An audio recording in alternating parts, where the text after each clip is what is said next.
Hello threadheads and welcome to Socially Awkward Stitching Society. I have another how-to video for you today. We just released a collection called Office Conversation Hearts, and as part of that collection I created some pleated bottom in the hoop treat bags. So these have snarky office sayings like "per my last email" and "please advise." There's a total of 6 in the collection and you can buy them individually or all together. This design is 100% in the hoop. It's the same construction method as our North Pole Coal gift bag designs. So I have sized these down a little bit so that they're a little more appropriate for a treat bag. You'll need a 5x7 hoop and the finished bag size is 4x6. Given that I changed some of the dimensions, I thought this would be a good time to redo the tutorial specific to these bags. So let's get started. If you've made my pleated gift bags before, you may have printed out the tutorial that came with those. Those would be the North Pole coal bags. I want you to print out the tutorial again, the one that comes with the Valentine bags and is in the zip folder with the designs, because I've made a couple little changes. As I mentioned, I decided that a 4x6 size seemed a little more appropriate for a treat bag. So that you don't have to spend a fortune if you're making a bunch of these when you're stuffing them full of candy. And so I've added the 4x6 measurements to the tutorial. Now I want to point out that the 4x6 is the finished bag size right here. Okay, hoop size is still 5x7. So don't get confused and go along this line, which is the 5x7 bag and the 5x7 hoop. You want this line. So you're going to cut a piece of fabric that is 5 inches by 16 3/4 inches, and you're going to cut a piece of interfacing that is 4x5 by 6 inches. So the first thing you're going to do is take it over to the ironing board and you're going to fold each end over by 1.25 inches and press it. Then you're going to lay in your interfacing like this. So that it's tucked right up into the fold right here, and you're going to press it in place. You may not need to use interfacing if your fabric is heavier, but I'm using a lightweight quilting cotton. So a nice lightweight fusible like Pellon, this is Pellon Featherweight 911F, is going to give it the stability it needs to hold your embroidery stitches.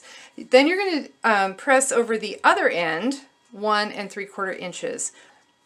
So when you're done, your folded fabric is going to measure 5 by 13.25 inches. And I always like to check that measurement just to make sure that I've folded the right amount over, that I've made my initial cut accurately, because once you get this in the hoop and you start sewing it, you don't want to have too much fabric to deal with or not have enough fabric. So our fabric's all prepped. So the next thing we're going to do is, if you're making the back casing, you're going to load the back casing file. That's what it's labeled in your zip folder, and you're going to stitch out stop 1, and it'll stitch out right here. Now I'm going to do one with a back casing and one without, so I can show you both versions, but we're going to start on this one in my normal size hoop instead of the giant hoop I'm having to use for my multi-needle. So once you've stitched out stop 1, you're going to take your fabric and you're going to, this is the front, right, where the interfacing is on the front.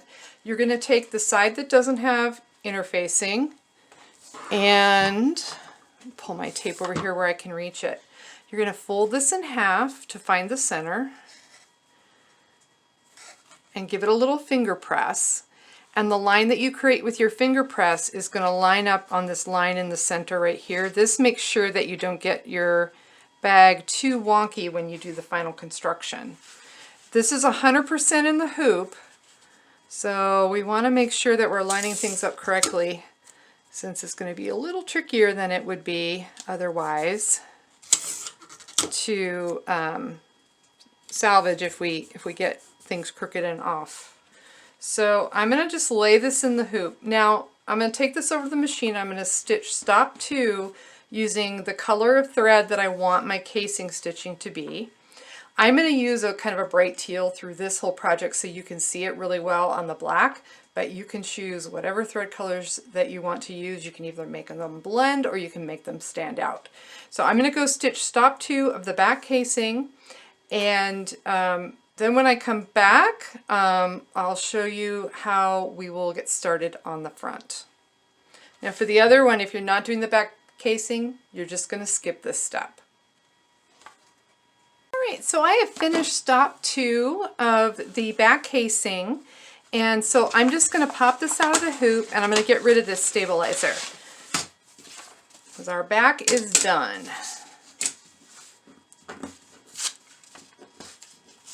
So that was a quick little extra hooping, but that's how I'm going to have a full casing all the way around this bag.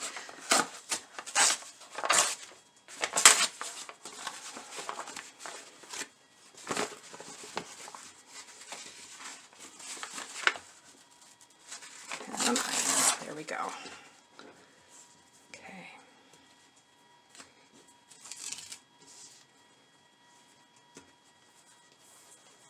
Okay, so that's our back casing. Let me grab my scissors. I like to trim as I go because if I don't, I'll often get going kind of quickly and then I forget that I need to trim threads and then they get caught in the next round of stitching. Okay, so there's the back of our bag. This is the front, the part with the interfacing. So I'm going to hoop up another piece of tearaway stabilizer, which is what I'm using throughout the project.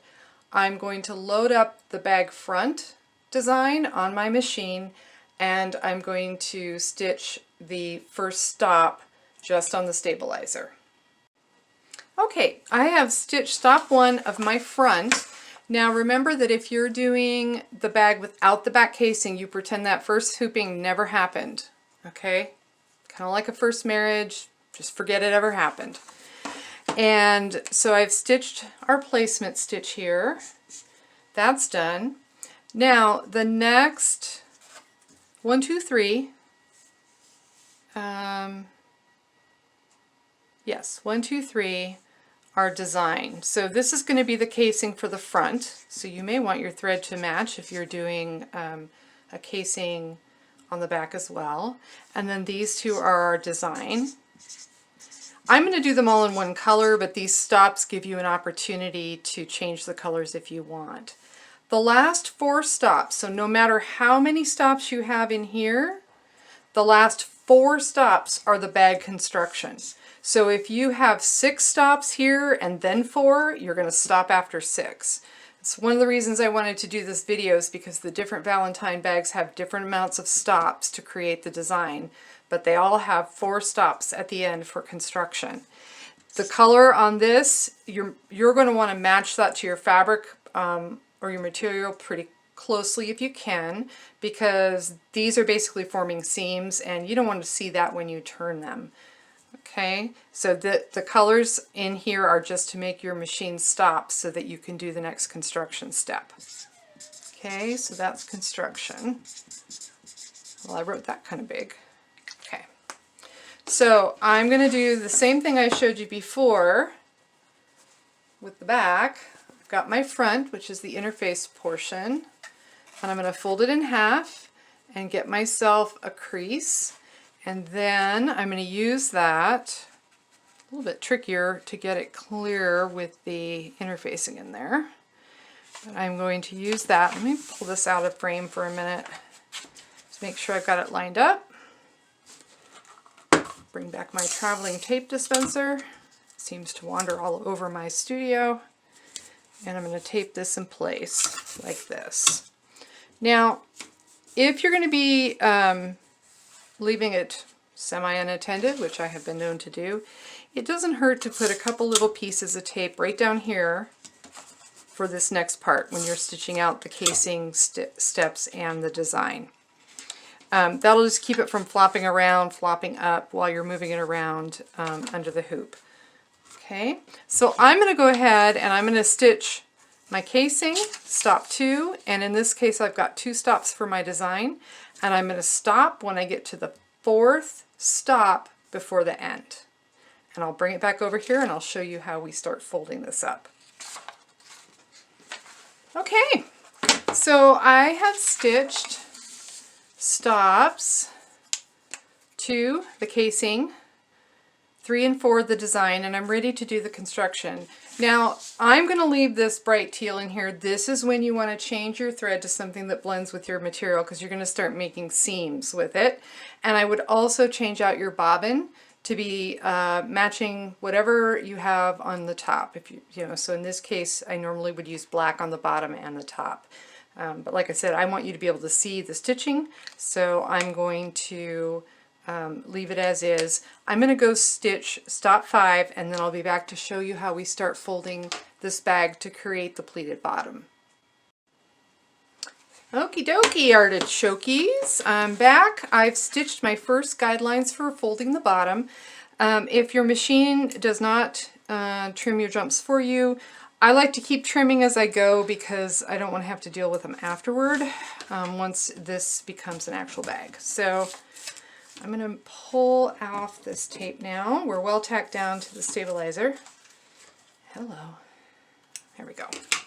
All right, now I'm going to fold this up using this stitching as my guide, and I'm going to line up the edges of my bag as evenly as I can, like this. Okay, and I'm just going to pop a little piece of tape on there so that when I stick this back under the hoop, I don't dislodge what I've got going on here.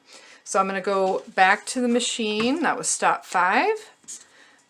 That was my 4th to last, and now I'm on my 3rd to last, which with this design is stop 6, and I'm going to go ahead and stitch that, and I'll be right back. Okay, back again. So now I'm going to, let me get that jump stitch out of the way. Eek. Okay. Remove this tape. Now I'm going to fold it straight down, and again I'm going to use the these stitching marks as my guide to keep this nice and level. Now you can see there's a little pip of thread showing through there and there. That's exactly why you want to change your thread out when you're doing this for realsies. Okay, I'm going to pop this back under, and I'm going to stitch my 2nd to last stop. Again, same color thread, and I'll be right back. Okay, stop. 2nd to last stop is done. We're on our last stop. Now, if you've got any tape along the sides, this is when you should pull it off, because we're going to fold this up and we're going to match it up with the top here. Now, this is the one that I did that has the back casing, and I'm going to show you a little extra trick you can do if you've decided to not do the back casing. But we'll do this one first. Get rid of some of my thread there. The seam is going to stitch to at the edge of these casing stitches, so if you have tape extending past, you might want to pop it off right now. And I'm going to line that up. I'm going to pull this out of frame for a minute so I can see. All right, that's not terrible.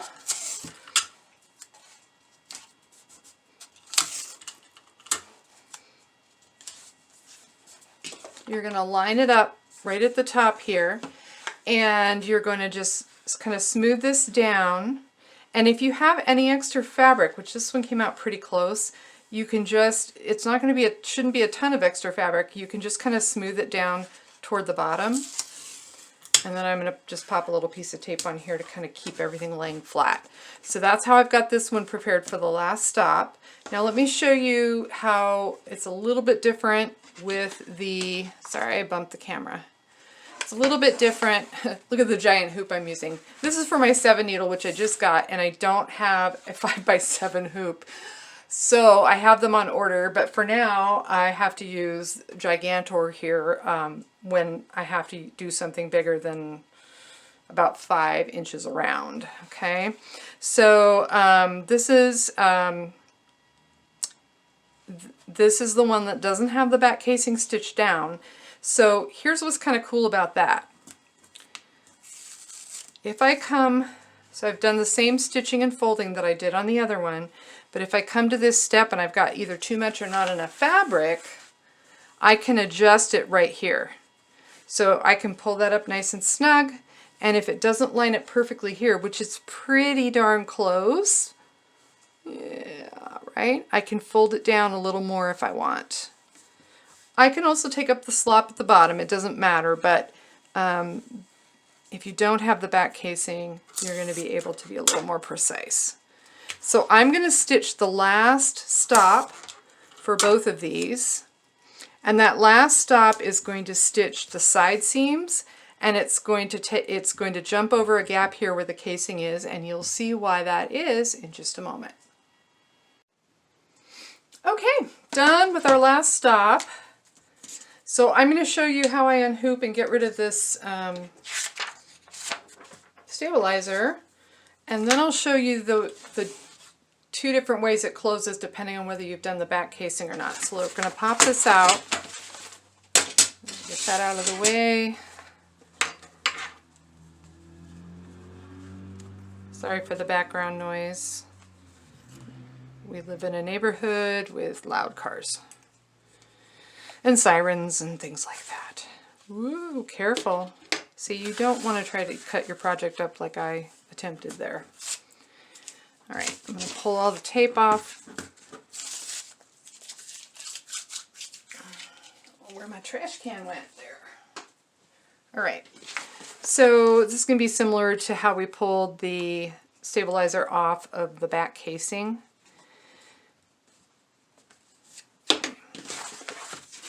I think it always helps to fold it and tear it. And oh, I've got bobbin thread.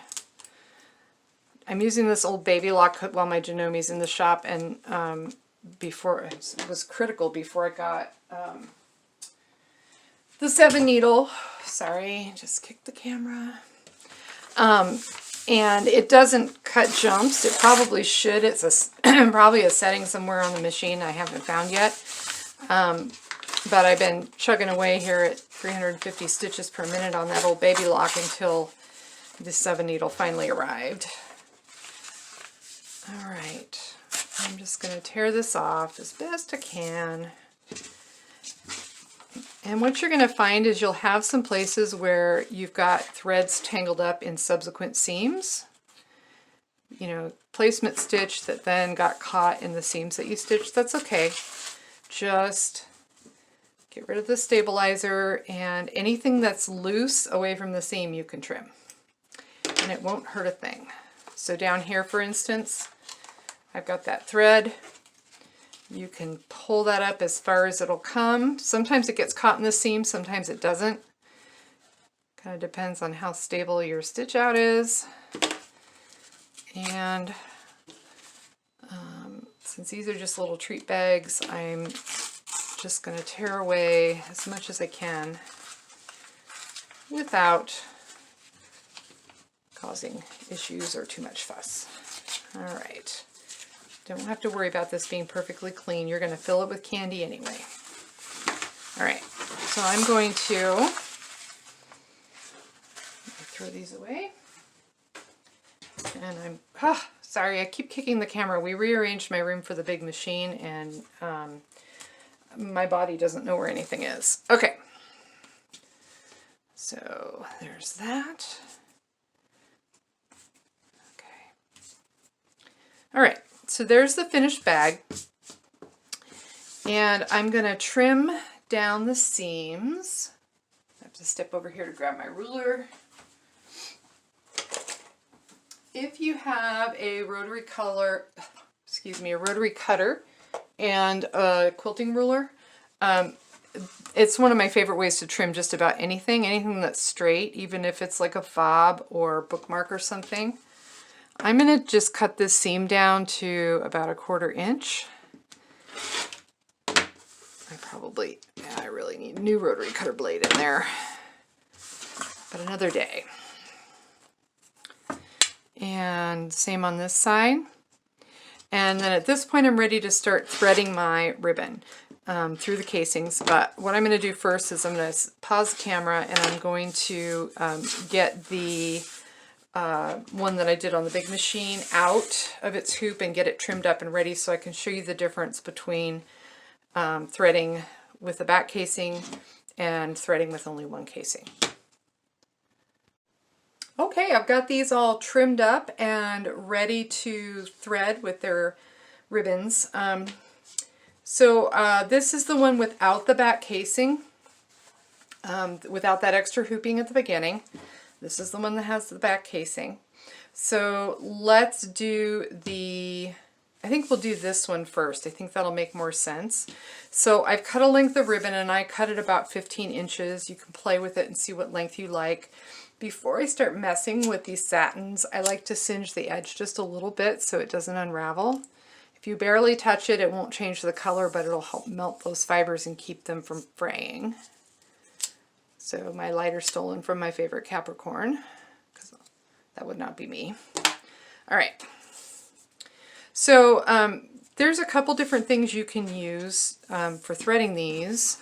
I prefer to use a yarn needle, but if you don't have one, you can use a safety pin stuck in the end, or you can use this bodkin. I'm going to use a bodkin for this one, and then I'll use the needle for the rest to show you how this works. These are terribly helpful little things to have if you need to rethread drawstrings and hoodies and that kind of thing. All right, this is where people get confused. So I've got 4 layers of fabric right here at the top in the casing. I've got the back and the folded over part of the back. I've got the front and the folded over part of the front. And in between those, I have a hole there. I have a hole there. And I have a hole there. So to make sure that you're going in the front casing, you want to look for the hole that has the interfacing, if you used it, right there. This is the front and this is the folded over part, and I've got 1 layer of fabric pulled out to expose that hole. If I go in here, it's going to go right into the center of the bag and it's not going to do anything. I need to get it through the casing. I'm trying to keep my hand centered for you. Okay, I'm going to pull that all the way through and boom, I'm done with that. So now I'm going to flip it. Oops, I see a thread. Okay, I'm going to flip it right side out. Oh, I even have some candy to throw in here.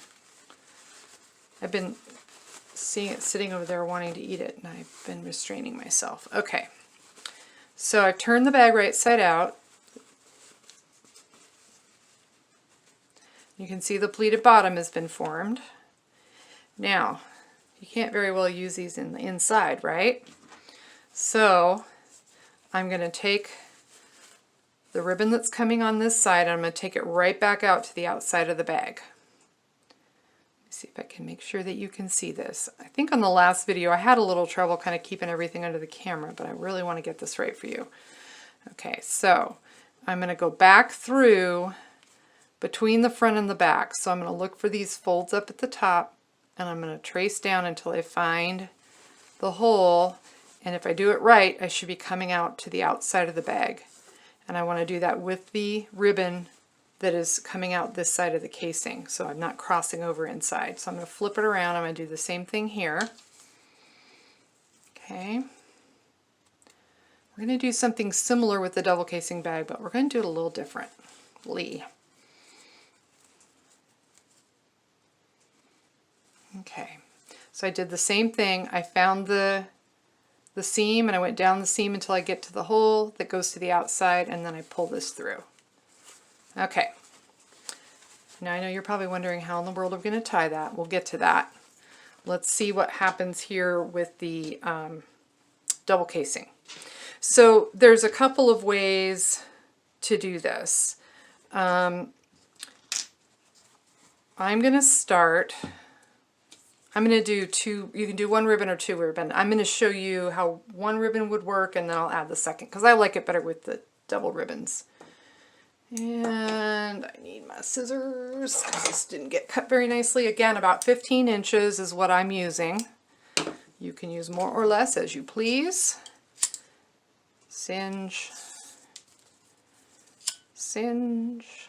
You can also wait till you run them through, but I find it keeps them from getting kind of gnarly if I do it before. So I'm going to thread this through my giant needle, and okay, same go around. So let's do the front one first, since that's what we did on the other one. We've got the front and the back, and there's the hole to the outside of the bag, but we're not going to go through there yet. We're going to go through here. If you've got interfacing, it's easy to look for the interfacing. Okay, and I'm going to pull this through. Now, before I'm not going to take this off because there's a couple ways to do this, but the way I'm going to show you is to go back the other way through the back casing. So same thing, I'm going to turn it over so I see the back. I'm going to lift up just one layer of fabric.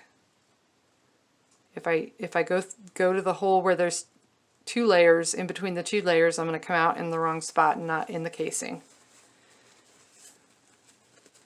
Okay.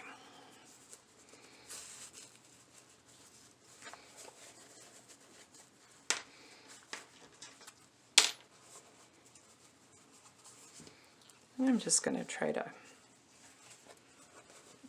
actually I think I'm going to wait till I run them back through. You can kind of try to even these up if you don't want to have to trim any off. Come on, you. Here we go. That's better. All right. Got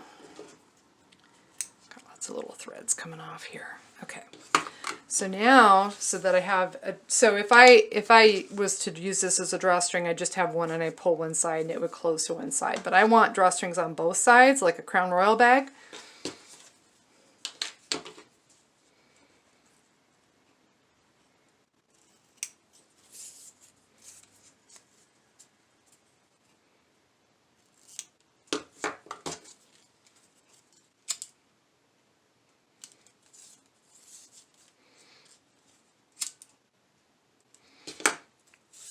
So one of my testers is using these to put the little booze bottles in.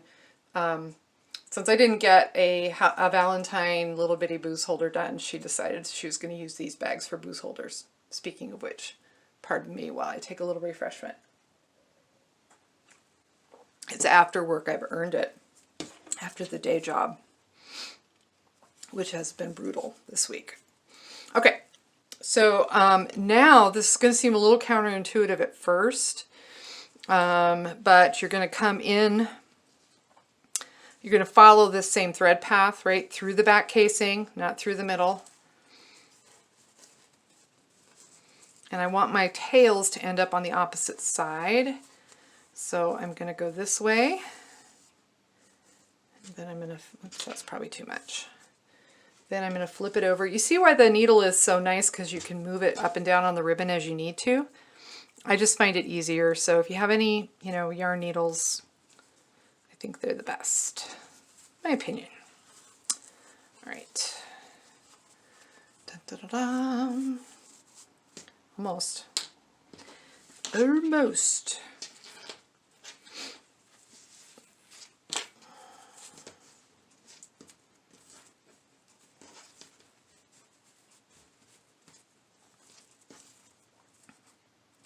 And the way I'm evening these up is I'm just kind of pulling and letting it gather for a minute, and then I'm just kind of working the fabric around like that. Okay, now just like the other one, we're going to flip the bag around, and we're going to discover, oh no, that our tails are inside.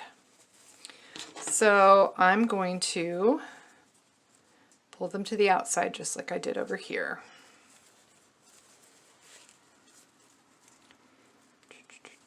And this time we want the hole that goes to the outside of the bag that's between the two layers.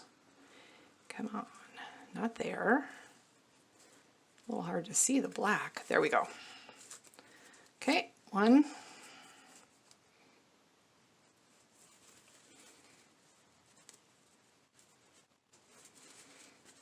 2.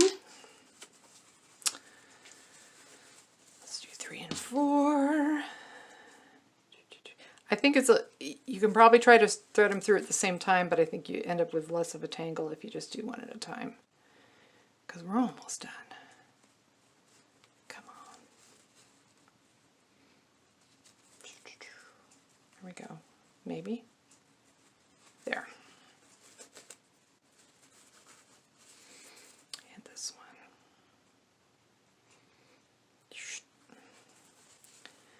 All right. And through. Okay. So now we've got these through. If you haven't done it yet, you're going to want to trim and singe these. And what I'm going to do for this one is I'm going to just tie a knot in it to keep them together.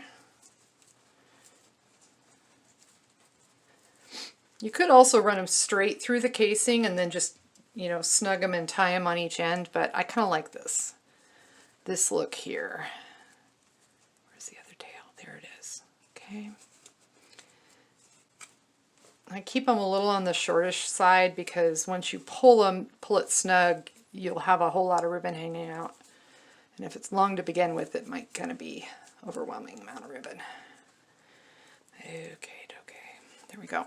All right, so there's that, and you can see we've got, we have a thread down here that didn't get clipped. Again, remember when you're stitching those pleats on the sides, you're going to use something that matches your fabric because you're not going to be trying to show someone what it looks like. So you're not going to see if you've got any little bits of thread showing where the seams are. Okay, there's our pleated bottom. Should have grabbed some stuffing to show you how these really fill out. Oh well, you've seen the pictures, so. Okay, so fill it with candy, booze, gift card, whatever, and boom, there you go. So that's the double casing, double ribbon. You could just have one ribbon in there and just pull it from the side. That would work. And now this one's a little trickier to close, but if you don't feel like fussing with the back casing, it works. Now, some people have told me that this flap, depending on what kind of fabric you're using, might flip up a little bit. Because we folded over 1 3/4 inches, it should be fine. But if you find this annoying and you don't like it flopping up there, just stick a little fusible web under there and hit it with the iron. You can hold that down. Okay. So this is a little trickier to get started. What I'm doing is I'm going to hold this and kind of scrunch toward the middle so I gather up that front casing. Then I'm going to come back here and I'm just going to kind of roughly gather it by hand. It does not have to be perfect here. Okay, and then I'm going to, I could have centered that better. Boy, this batik is really crisp. It does not want to lay in here. It's pretty though.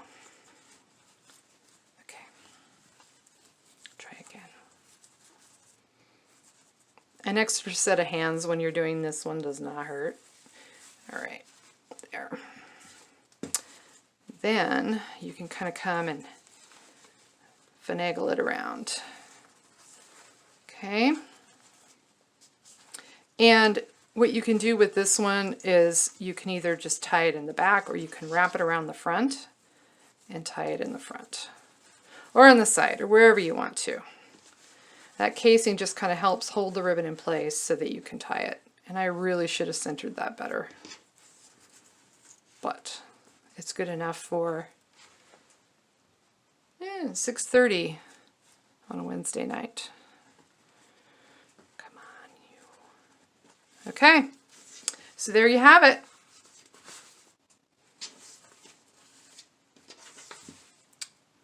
So I hope you liked this video. If you'd like to see more of the how-to and tips and tricks videos that I produce, please hit the subscribe button and give me a thumbs up. And if you have any questions, please hit me down below in the comments. I love answering people's questions and helping them be successful with machine embroidery. So until next time, have fun stitching.